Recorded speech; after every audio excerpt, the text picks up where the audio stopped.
I get the honor and the privilege of introducing our speaker, Captain Kathi Durst, American Airlines B777 Czech Airman.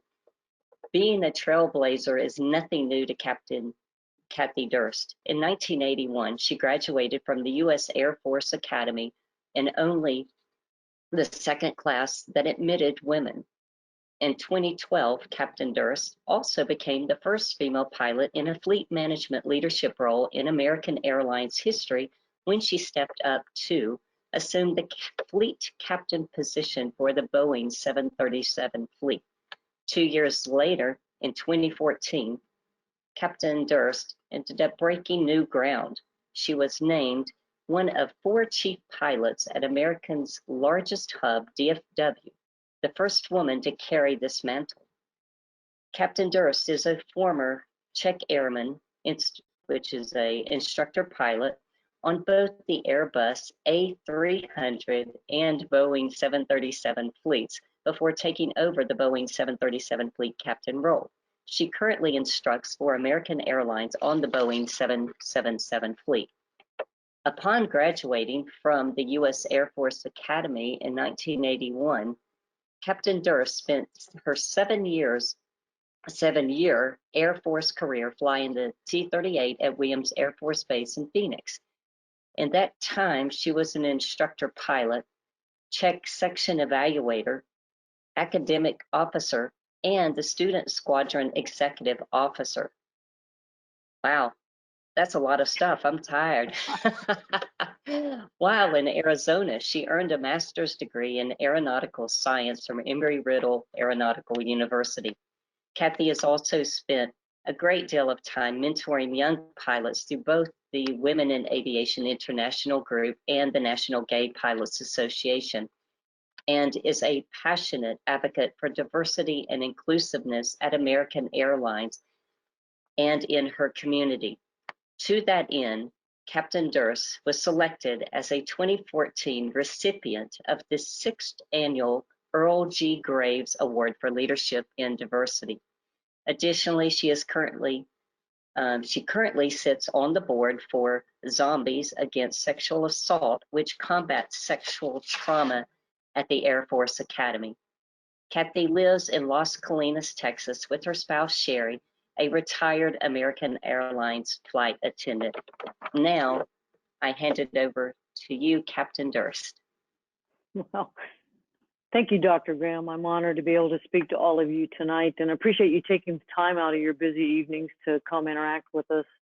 And while my accomplishments may sound like I was really driven and ambitious, you should know that I wasn't sure that I wanted to go to the Air Force Academy when I was in high school, and I wasn't sure that I should even join the military because I already knew that I was gay and was pretty wild as a kid. While at the academy, I vacillated back and forth whether I was going to go to pilot training or not. I wasn't sure I wanted to do that. And then as I was separating or considering separating from the Air Force, I really didn't want to fly for the airlines. I thought they were a bunch of hard drinking, skirt chasing, flying heavy airplanes, which wasn't what I wanted. But I couldn't take the risk of being dishonorably discharged from the Air Force for being gay. And despite flight instructing in the Air Force, I didn't think I was going to enjoy doing the same thing at American Airlines. And I really didn't want to get into management.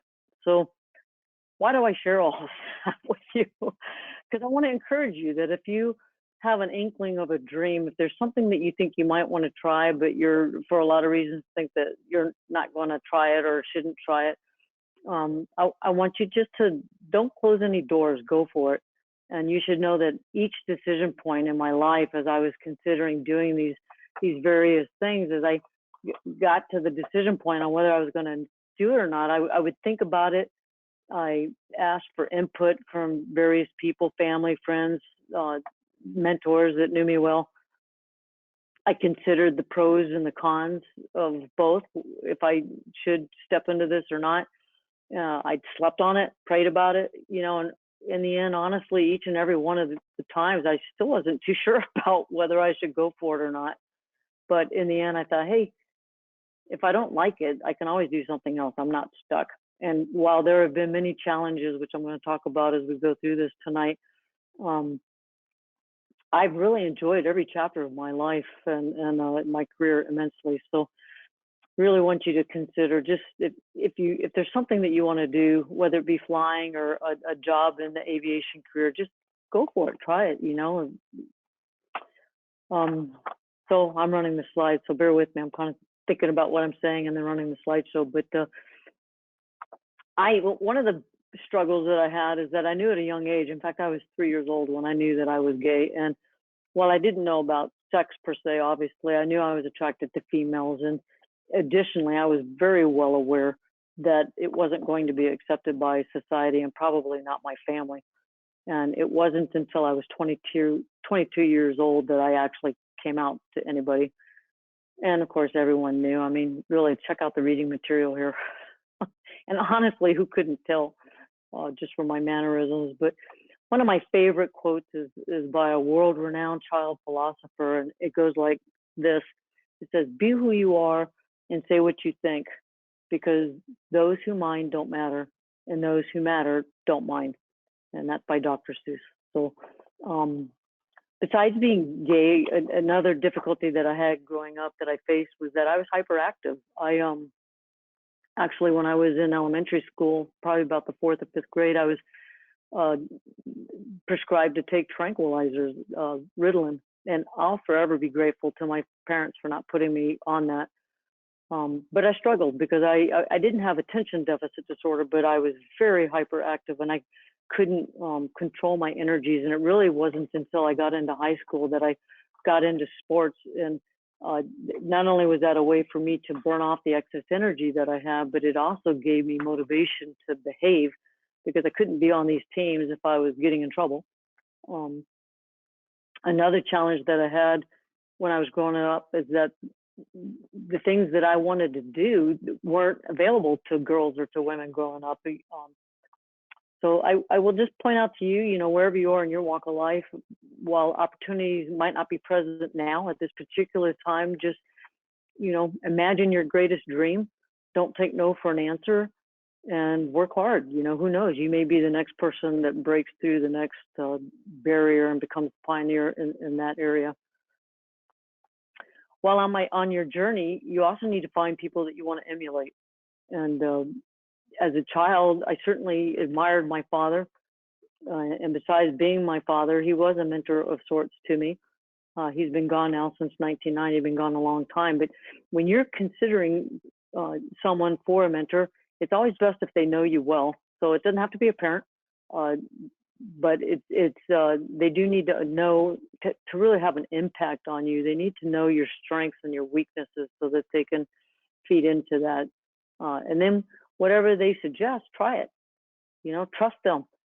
I still don't see myself as a speaker, but I keep getting asked to speak. Thank you, Dr. Monica. So take a shot, say yes, and see what happens. You know, if your mentor asks you to do something and you don't do it because you think they're wrong or you're scared or for whatever reason you haven't done it, the next time you get together with them and they ask you if you've done it and you haven't, they're probably not going to make too many more suggestions. So again, I would just say in general, form relationships with people that have the traits that you respect and that they're living the life that you're aspiring to live. Ask questions, learn the path to your goal, and do the hard work to get there. Your mentor cannot do the work for you. They can't want it more than you want it. So again, find a mentor. It's very helpful. I've had several throughout my life, male and female, at multiple times. Growing up in the 60s and the 70s was a very turbulent time for our country and for me personally. My father, as you can see in this picture, was an Air Force fighter pilot. And as such, he went to Vietnam when I was in elementary school. I was the youngest am the youngest of 3 daughters to this family. Like I said, my father was my hero while I was in elementary school and the war was going on. And then he came back from Vietnam and we went over to Germany where this picture was taken. And at this point, I'm getting into middle school and the beginning of high school. And back then, I'm sure Dr. Monica remembers, it was, I was influenced by our culture to be anti-military, anti-government, you know, don't trust anybody over 30, that whole time period. And I just wanted the war over. But after the war ended, during my last couple of years of high school, I realized that freedom comes at a cost. And my father's career had been exciting to me, all the moving that we did, including, like I said, living in Germany for 4 years. So I decided that after college, I wanted to join the Air Force as well, and never dreamt I'd be a pilot. Women weren't flying in the Air Force at the time. But I thought, if I'm going to be in the military, then I also want to be an officer. So I knew I had to go to college to do that, to get commissioned. And you would think that it was my father who influenced my career the most, but actually it was my mother. Youngest of 3 daughters, and she waits until November of my senior year to ask me, "Hey, honey, what do you want to do after school?" And I said, "Well, I want to go to college." And she said, "No, I mean after college. What do you, life choices here." She's got 6 more months to influence me. And what do you want to do after college? And I said, "Well, I want to be in the Air Force." And we were living in South Carolina, my high school years, and I thought I would go to Clemson. So my goal was I was going to go to Clemson, join the ROTC, and get commissioned that way. And she told me, she said, "Well, why don't you try the Air Force Academy?" And I said, "Well, what's that?" I didn't know about the Air Force Academy. I knew about West Point and Annapolis for the Army and the Navy, but I didn't know that the Air Force had a service academy. I used to, believe it or not, it was my mother that watched football, and I would come in and I'd see her watching the Army Air Force game or Navy Army or whatever, and I thought they were active duty military soldiers that were playing these games. I didn't realize it was colleges. So anyway, that summer, so this would have been November of '76, but the summer of '76, the laws changed, the federal laws changed, allowing women to enter all 5 service academies. I only knew about 2 of them. And so the first class of women entered that summer, and now here it is 5 months later. So I wasn't really sure I wanted to go to the academy. Like I said, A, I knew I was gay. B, I was pretty wild, and I thought, I don't know, some military school's probably not going to, they're probably not going to want me, and I'm probably not going to excel very well. But, again, back to the keeping all doors open. I thought, well, let me go ahead and apply to them. So I did. I knew that I was behind. I went ahead and sent in my SAT scores that I had taken when I was a junior. I went to my school counselor the next day, and it was a small private school that I went to, and nobody had ever gone to a service academy from my high school. So it was kind of my counselor and I learning the process together. And so, like I said, I sent in those scores, but let me tell you, when I was a junior and I took that SAT, I did not get very good sleep, and I didn't care.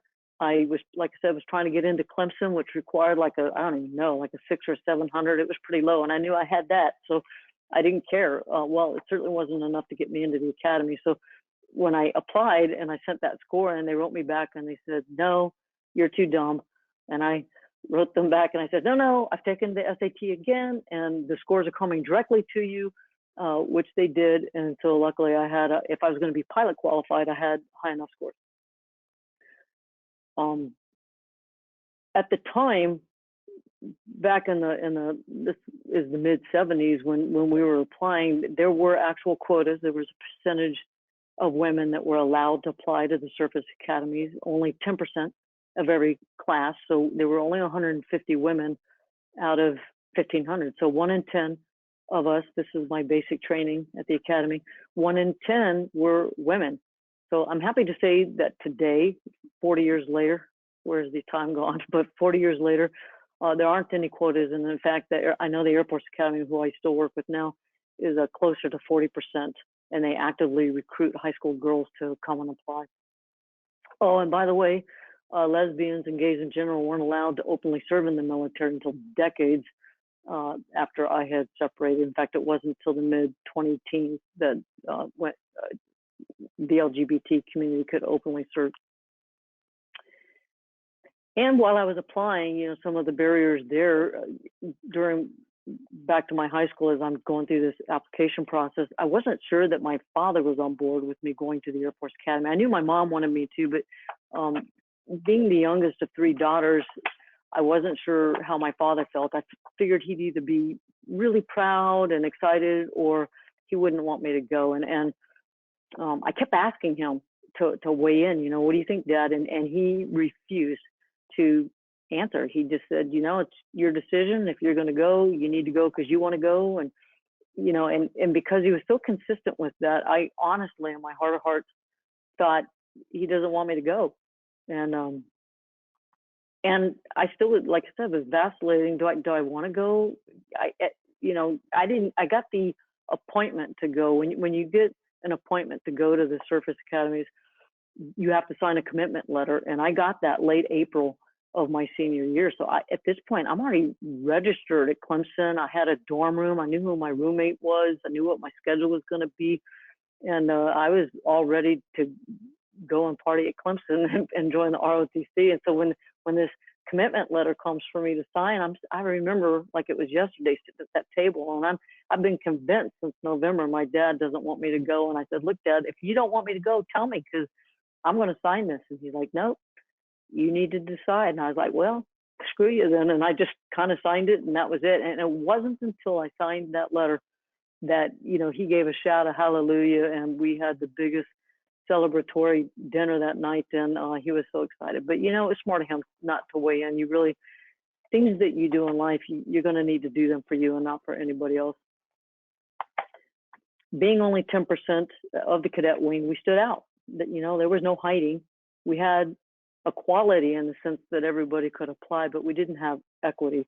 And what I mean by that is this graph shows it a little bit. You can read it if you want, or take a screenshot of it and read it later. But in the first frame there, you see everybody has equal access to get to the ball game. They're all there, but unfortunately, only 2 people have their hands up because the third person can't see the ball game going on. So we had equality when I first entered into the academy. We all had equal access to get there, but it was not the same experience for men and women in those early years. We didn't have the support that we needed, which is the second frame. You can see now everybody can see the ball game going on. And I don't want to really dwell on this part of it. Maybe I'll come back and talk later. But let me just give you one example. And this is kind of what I'm involved with now on the Zaza group, with the sexual harassment and assault that do happen at these service academies. So back in the early 80s, when women first started going there, it became problematic because there weren't many women, and almost every female that went there, we were all very athletic, so we were all on sports teams. And the entire cadet wing knew when your roommate was going to be gone out of town on a ball game. And it was a long-standing practice that freshmen were never allowed to lock their dorm rooms. So here everybody knows your roommate's gone, you're asleep in your room and can't lock your door. And unfortunately, this led to a lot of assaults. And afterwards, there was no access for the women to talk to rape counselors or get support of any kind. Additionally, due to privacy issues, the other female cadets were unaware that these attacks had happened. So unless the victim shared with someone that this had gone on, they didn't have any support at all.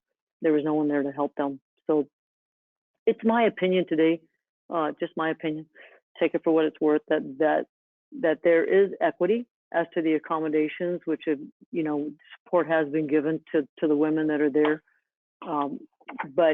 and for pilots for that matter. But we're not at the place where we have like justice, which is the last frame, where all the systemic barriers have been removed so that women in a male-dominated career aren't facing these barriers, if you will. So we're not at the last stage yet. We still have a lot of work to do. It was in the late 70s. It was very obvious to me as a freshman that at the academy that a lot of the male cadets were not happy that we were there. Frankly, it seemed like a lot of the permanent party, the officers that were in charge of some of the campus activities and the professors, somehow it kind of was implied that we were lowering the standards at the academy, which wasn't true, of course, neither academically nor athletically.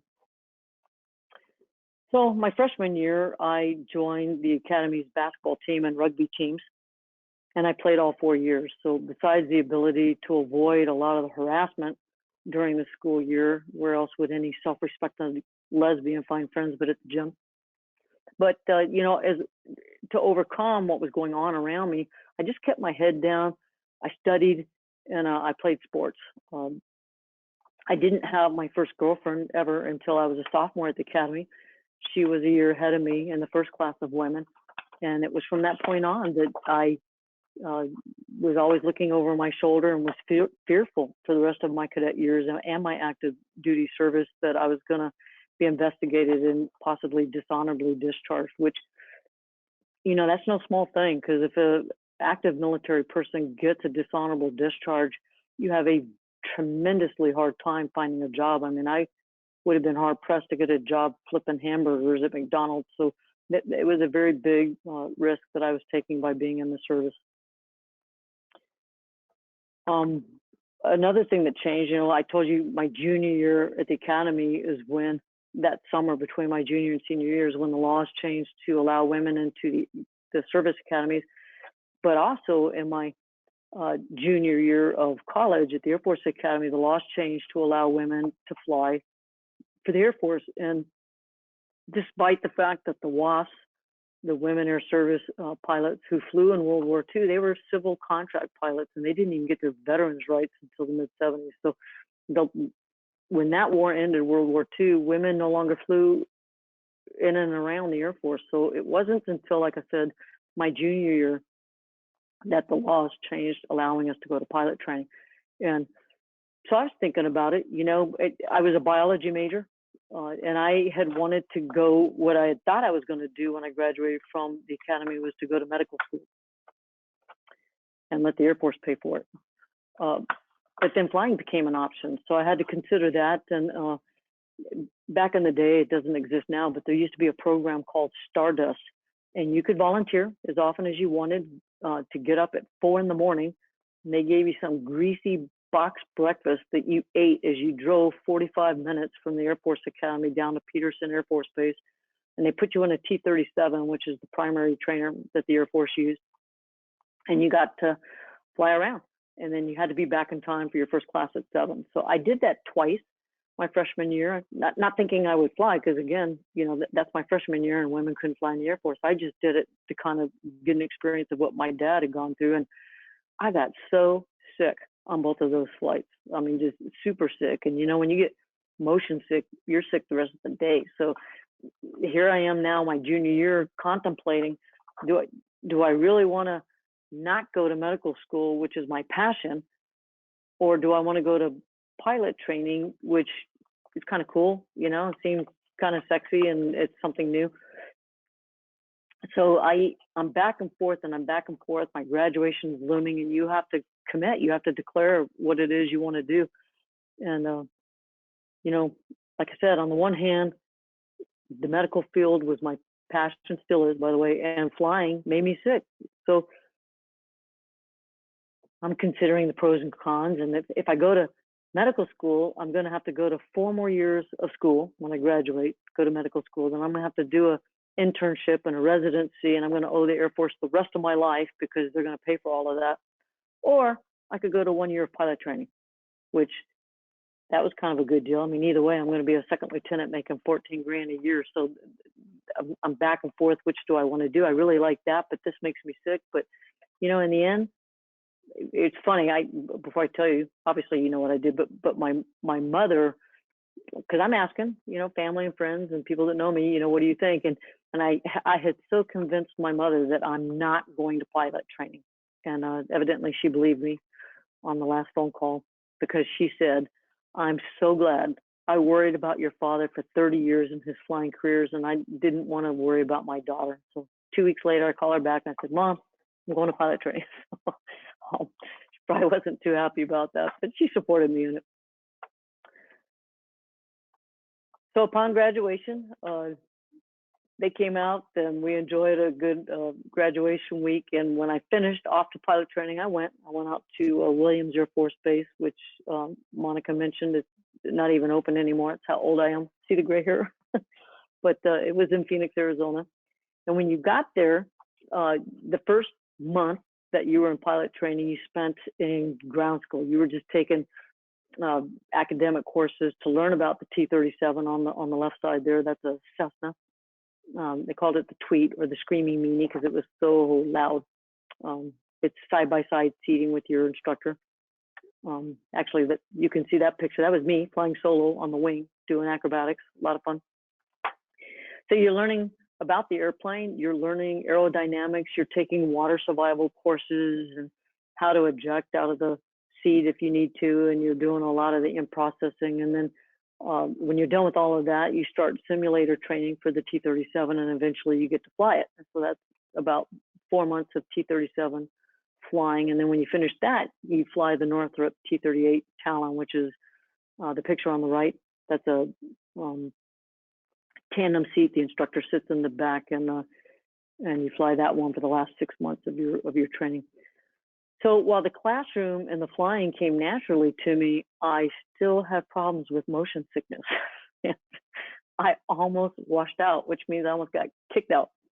You can't solo if you can't not vomit in the oxygen mask, that you're wearing on your face. So they don't want to run the risk of you out there flying solo and getting sick and not being able to take the mask off in time, and then aspirating your vomit and crashing the airplane and killing yourself. So it's a very big risk. A lot of people do wash out for that, and I was on the verge of it. Besides being scary, it was very embarrassing to me, here I'm doing fine otherwise, but I can't not get sick. And it wasn't the acrobatics necessarily. I mean, I love roller coasters, but it was the earth spinning, so I was fine if I closed my eyes, but again, that's not too good if you're solo. So this was a life lesson, to have this problem. It was quite embarrassing, and I decided I'm going to admit it and ask for help. Again, like, people didn't know I was getting sick, but I did. I asked for help from my instructor. I asked for help from my class commander, and I knew there had been students in previous classes that were ahead of me that had struggled with motion sickness also, and I sought them out, and I asked them what they did to overcome that, and finally I was able to overcome it and obviously succeed and graduate. But like I said, it was a life lesson. I learned that if I admit my mistakes and I ask for help, I have found in my life and my 40-year career that people are more than willing to help me, and they actually respect me more for asking for that help. So for my follow-on assignment after pilot training, I really wanted to fly fighters, but again, women didn't fly fighters back then. In fact, you couldn't fly fighters, bombers, attack aircraft, reconnaissance, anything that was going to put you over enemy territory. That didn't change until the mid-90s. I was already out of the service. I missed that one. But I would have given my right arm to fly the F-16. And to make it even more frustrating, once I overcame my motion sickness, not only did I succeed in pilot training, but I finished in the top 10% of my class. So by definition, I was fighter qualified, but I was not allowed to fly fighters because I was a woman. So that was so infuriating to me. And what I elected to do was come right back in that T-38 Talon because it was that plane's a supersonic acrobatic aircraft. You fly in formation with other jets. You're screaming along the ground, doing 450 miles an hour, 1,000 feet off the ground. So in the end, being an instructor in the T-38, I had the best of both worlds because I got to do all the fun stuff and nobody was shooting at me. So while I was very frustrating in the beginning, I ended up getting an attitude adjustment later when I began to look at, again, the pros and the cons of everything. So I spent my entire 7 years in the Air Force, my active duty career, right there at Williams Air Force Base in the T-38. Joined the military, see the world. I was a MOA expert. I was in the training command. I would say military and corporations in general have become very diverse. So thanks to very smart human resource departments, they know the value of bringing employee groups that look like the rest of the country and the world for that matter. So we have, like I said, in the military and at American and other airlines, probably at your FBO, if you're still flying, there's people from all walks of life. But unfortunately, the words diversity and inclusion, while they usually are used simultaneously, they are most definitely not synonymous. Diversity means you hire people from a a broad range of social and ethnic backgrounds, different genders, sexual orientations, gender identification, etc. But back to this graph again, it's sort of like, if you're diverse, it means that you have hired people of various heights. But it doesn't mean that they're inclusive, right? Because they're not able to see the ball game. So inclusion is the practice or policy of providing equal access to opportunities and resources, like the boxes in that picture, so that people who might otherwise be excluded or marginalized, such as those of other minority groups. Think of diversity as being invited to the table, whereas inclusion is actually being served dinner. So those are two very different things. Like I said, I think the military and almost all corporations these days in our country anyway are very diverse, but we're not quite inclusive yet. Inclusiveness shows dignity and respect, and when we include other people, it gives them a sense of belonging, and it inspires them to do the best that they can in your group. So everybody wins from that. Let me tell you a true story from 20 years ago. I gotta take a sip. Thirsty. About 20 years ago, there was a female captain down in Miami, and she was flying on the 727, and she brought her 4-year-old son on the trip with her. This was back when the loads were a lot lighter, and she could pretty much assure her son was going to get on this trip. So she's flying the trip, and the flight attendants and the pilots are staying together. They're having layovers down in the Caribbean, a couple nights, and the flight attendants are making all over this son and making sure he's fine on the flights. Well, so now it's the very last flight back into Miami, and the flight attendants asked the son, they said, "Hey, when you grow up, are you going to be a pilot too?" And he said, "No, that's a girl's job." So developing diversity is all about changing perception. Until people see people that look like them doing the job that they want to do, they don't really understand that it's an opportunity that they can take as well. To date, I believe both the military and corporations still find it hard to change their culture, which is the last frame there in that cartoon, if you will.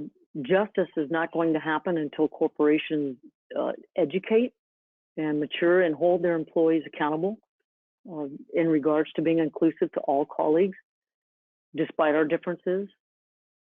There are many required courses. I just took one in my recurrent course at American Airlines called Disrupting Everyday Bias. So there's lots of courses that are required to expose employees to the results of implicit bias or racism or sexism. But these aren't one and done classes or topics. To move the dial and really be impactful, there must be continued dripping until the systemic barriers are removed and the culture actually changes. So I want to move now. We've talked a lot about struggles and barriers, and I want to talk a little bit more about how I overcame them in my career. While at the Air Force Academy and later on in active duty in the Air Force, I'd say I survived by being hyper aware of being a minority. I did everything that I could to fit in despite being a woman, and I deflected all suspicion that I was a lesbian at all costs. I joined teams, sports teams. I joined clubs, which was helpful in building lasting relationships, and these friends became my steady support group. It's important when you're facing challenges. While in pilot training, I intentionally created study groups with my male colleagues and joined them in outings, doing various fun things after hours. I wanted to be one of the gang. And it's been my experience that while I might have been a novelty at first, if I just worked hard and made a point of helping others, I was generally accepted as part of the group. There's a life lesson there too. It's not to say that after separating from the Air Force, there weren't more struggles and barriers at my civilian job, but my Air Force journey really prepared me to move past focusing on the threats and more towards dreaming what could or should be and how I might play a role in affecting those changes. Booker T. Washington is quoted as saying, I have learned success is to be measured not so much by the position that one has achieved in life as by the obstacles which he has overcome while trying to succeed. You know, as you're overcoming these obstacles, it's always better to do it with someone else, right? So we need to support each other. And rather than looking for support, a lot of times what I did is I tried to be that support. And then that ended up, you know, to be a friend, to have a friend, you got to be a friend. So same sort of thing. I felt fully supported by groups that I joined. I joined the 99s way back in the 90s, talked to Girl Scouts and did all those things. I played in sports leagues even after I got out of the Air Force. I am a member of the WAI, the Women in Aviation, and the National Gay Pilot Association. And I made a point, I still make a point to not just join those clubs, but volunteer and support them. A, they need it, but also it gives them an opportunity to get to know you better, which is going to then provide a source for you to find mentors, you know, people that can help you for things that you aspire to do. I've also found a lot of support through Facebook groups. I belong to FAS, it's Female American Airlines Aviators Sticking Together. I'm part of an Air Force Academy Women's private Facebook group, and you know, it helps to be able to privately share some of the difficulties that you're going through and listen to others that have, you know, maybe already gone through that storm before you and see how they handle it.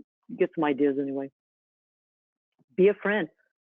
You know, no matter what you believe in, there is a universal truth. You reap what you sow, karma, what comes around goes around. Strive to support and uplift other people, and you will attract people like that back into your life. They'll do the same thing for you. This is a book that I read years ago. It's a great short read. If you've never read it, you ought to. In it, the author explains that there will always be naysayers, people who say that they're your friends but really aren't. And then there's other people that will show you love, and they'll sustain you through all of your dark hours.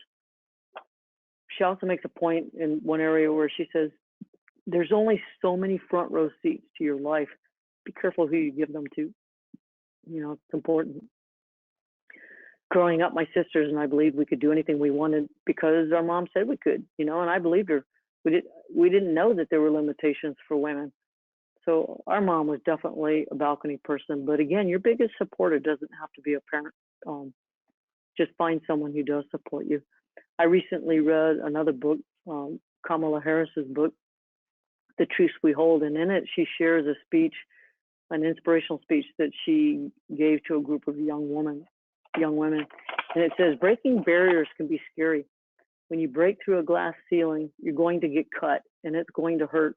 It's not without pain, but I ask them to look around at one another and hold that image in their brains and their hearts and their souls. I tell them to remember that they are never in those rooms alone, that we are all in there with them, cheering them on. And so when they stand up, when they speak out, when they express their thoughts and feelings, they should know that we're right there in the room with them and we've got their back.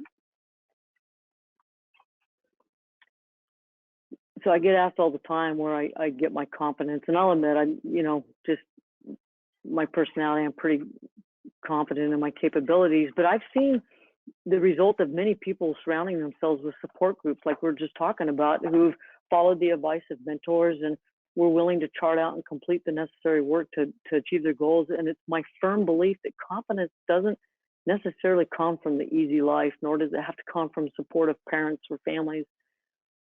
It's not the absence of failures. It blossoms from getting back up, finding a new path, and finishing the work, whatever it is that you want to do. I really don't want the second half of this presentation about overcoming to sound glib or simplistic, because it's not either one of those things. I've been asked many times where I find my strength, courage, and hope, and honestly, this is it. It's this cartoon. You know, I find my strength, courage, and hope from just no longer willing to be able to stay where I am. You just got to do it. I mean, I love this cartoon. It reminds me of when I was 4 years old and I was at the base pool with my family, and I wanted to learn how to dive off the diving board or just jump. And I already knew how to swim. I'm 4 years old. I could swim. I was on a swim team. I could get in the deep end by myself and no problem. But I just could not make myself climb those 2 steps to that diving board and jump off. And my father took it upon himself that today is the day where Kathy's going to learn how to do it. And so I got up on that diving board. I mean, I'm only like, I don't know, 3 feet off the water. And my dad is down there in the deep end, treading water, looking up at me, and he's beckoning me to jump off that diving board. And I wanted to. I so wanted to learn how to dive, and I just couldn't do it, you know. And I'm looking at my dad, and I love him. I trust him. I know he's not going to let me die, but I just couldn't do it. I stood there so long, my hair dried. So I don't know, what is that, 40 minutes? I mean, it was completely dry, blown in the wind. I can still see it, and I'm still standing on that diving board, couldn't do it. And finally, I just flung myself off, probably looked like that duck, you know, and I was so exhilarated when I hit the water. I mean, I just shoved off of him and swam to the side ladder and back up on that diving board, and the rest of the day, around, around, and around. So, you know, where does confidence come from? At some point, you just have to do it. And the more successful times you do that, the more capable you're gonna feel. I mean, it really is just that simple. You know, I was in my mid-20s, and I knew being a lesbian and a strong woman in a male-dominated career was going to be a challenge. But I equally understood that I could never truly be happy without completely being myself and living an authentic life. I just had to dive in. That realization led me to leave the Air Force and fly to American Airlines. And, you know, it was a hard decision because I loved the military as much as I was dreading it. When I was in high school and thinking I wasn't going to be good for me, it was fantastic for me, and I was doing well, and I was proud to serve my country. And it's really a shame that I had to leave, but I could not take the risk of serving 19 years and getting kicked out that last year before I could retire and losing everything. So I just knew that I had to get out so I could truly be happy and, like I said, live that authentic life. So I made the decision to stop trying to please everyone and gain approval from them. I accepted that not everyone was going to like me, and instead I concentrated on doing the absolute best that I could. It's been my experience that perceptions don't change with words. There's no right conversation you can have with anybody that's gonna make them accept you. So I just have found that by being competent and professional and kind to other people, that they accept me. You have to give respect to earn it. And I found that when I strive to do what I thought was the right thing, and I do it for reasons to help other people or to improve the process, I've been really successful in my career, been respected, I've been promoted, and I've been able to grow teams that'll work with me, you know, help me do the work. That in and of itself is a huge source of strength, courage, and hope to me. You know, I can get people on board with me to do these things. Being a minority is a double-edged sword. There's no hiding. You know, if you're a weak pilot at a base, if you're a female, everyone's going to know that tomorrow. But if you're not so good and you're a man, it may take about a year for the word to get out. But not for a woman. There's no hiding. They all know it. But the flip side's true too. You know, especially when I got into management, but any time, you know, people are watching. I don't think about it anymore. It's been so long, but I know, just inherently, I know, especially when I was in management, I would walk into a meeting and I knew that the minute I started talking, I had the attention of everybody in that room. I mean, I usually was the only woman, you know, and if there was a male leader that walked in, it might take them 5 or 10 minutes to get going for people to listen, and they sit back with their arms folded to decide if you want them listening to you or not, you know. But as a woman, they're listening. So it's been helpful to me to be that minority group. But really, whatever your dream is, chase it with all that you have to give. Know that it's not going to be easy. You know, if it was, it probably wouldn't be worth it. But what do you do when it doesn't turn out like you had planned? I don't know if any of you watched President Biden's inaugural address, but I did. And, you know, he said failure at some point in your life is inevitable, but giving up is unforgivable. If you don't take anything else from this presentation today, please remember this. The only way to fail is to quit. Okay? I'll say it again. The only way to fail is to quit. Nobody can make you fail. Nobody can make you give up. Never, ever let someone tell you that you can't, you won't, or you shouldn't. Just seek help and keep going. I want to end with a quote here. Sir Francis Drake was a British explorer, best known for his circumnavigation of the world all in one trip. It took him 3 years, from 1577 to 1580. And I'd like to end with a prayer he wrote in 1577 before he even started that journey. So here it is. Again, take a screenshot. Disturb us, Lord, when we are too pleased with ourselves, when our dreams have come true because we dreamed too little, when we arrive safely because we sailed too close to the shore. Disturb us, Lord, with the abundance, and I can't read I got something in front of my screen, but we have lost our thirst for the waters in life. Having fallen in love with life, we have ceased to dream of eternity. Disturb us, Lord, to dare more boldly, to venture on wilder seas, where storms will show your mastery. We're losing sight of land, we shall find the stars.